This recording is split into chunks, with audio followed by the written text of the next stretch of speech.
Hi, ladies and gents, and today I'm going to talk about a movie which is quite personal to me, 2004's Mozart and the Whale, starring Josh Hartnett as Donald and Radha Mitchell as Isabel. This movie was actually donated to me by a fan of my channel, Christy Lee Sellers of Melbourne, Victoria, so thank you very much, Christy, for this copy of this film. I enjoyed the film quite a lot.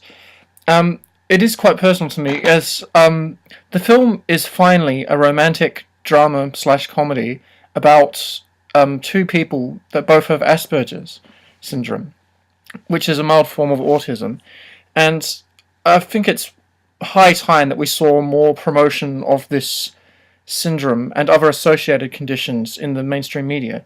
I think it has been getting better recently. We've been seeing more realistic portrayals of the syndrome on television in various shows, and it's becoming a bit more mainstream and a bit more accepted.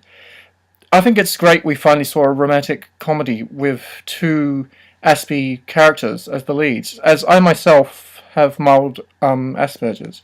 So I think it was a high time that they did this. And the film is very enjoyable, although some of the characters are quite stereotyped in their portrayals, I think. Like, not every autistic person is a maths savant genius, as the title character in this movie is. But maybe the screenwriter, who was the Oscar-winning screenwriter of Rain Man, Ron Bass, maybe he had experience with somebody who was a maths genius who was autistic, and that might have coloured his perception. But unlike in this film, not all of them have savant math skills. Like, I have English skills. I studied my master's in teaching English, and I'm an English teacher, and I've always been good with languages, but I've never been very good with maths. So it is a bit of a stereotype that needs to be challenged, I think, not promoted like in films like this.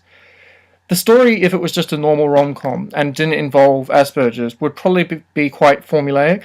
It just plays out like a typical romantic drama with the trials and tribulations of their relationship. And it's not spoiling too much to tell you that they do end up together at the end. But there's a few challenges along the way, as there always is in films of this type.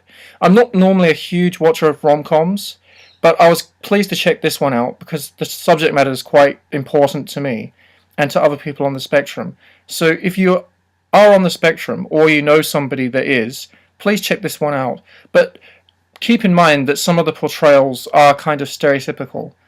It is a really sweet film, heartwarming film, and really charming, funny performances. And I think the leads are likable. And it's interesting how they display completely opposite manifestations of the way the spectrum can affect people, such as the male lead, Josh Hartnett, is very quiet and socially withdrawn and aloof and obsessed with his numbers, and he can't shut up about telling his hobbies, his numbers, to everybody.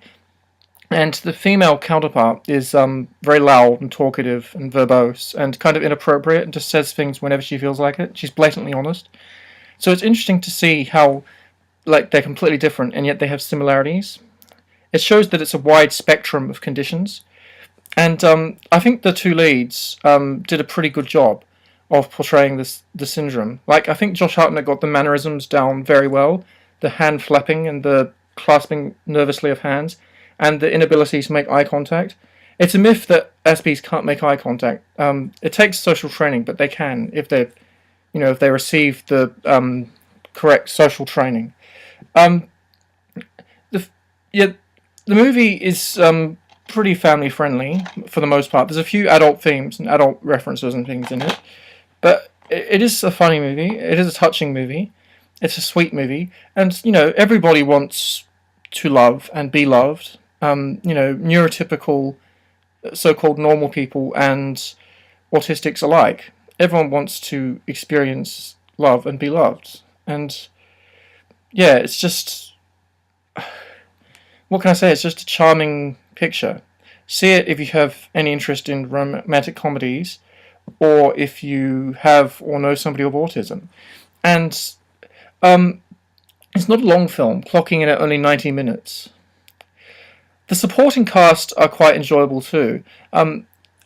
Donald in the movie, Hartnett's character, runs a self-help group for people with autism, and the supporting cast are all of varying levels of functionality, so some are higher functioning than others, and their quirks are really enjoyable, and you will become endeared to them. So you've got one guy that's a writer, a neurotic writer, one that's a very quiet girl, one that's obsessed with politicians and talking about presidents whenever she gets the chance, one that says kind of rude and inappropriate things at the most inopportune time possible. So it shows you a bit of the diversity of the spectrum, this film.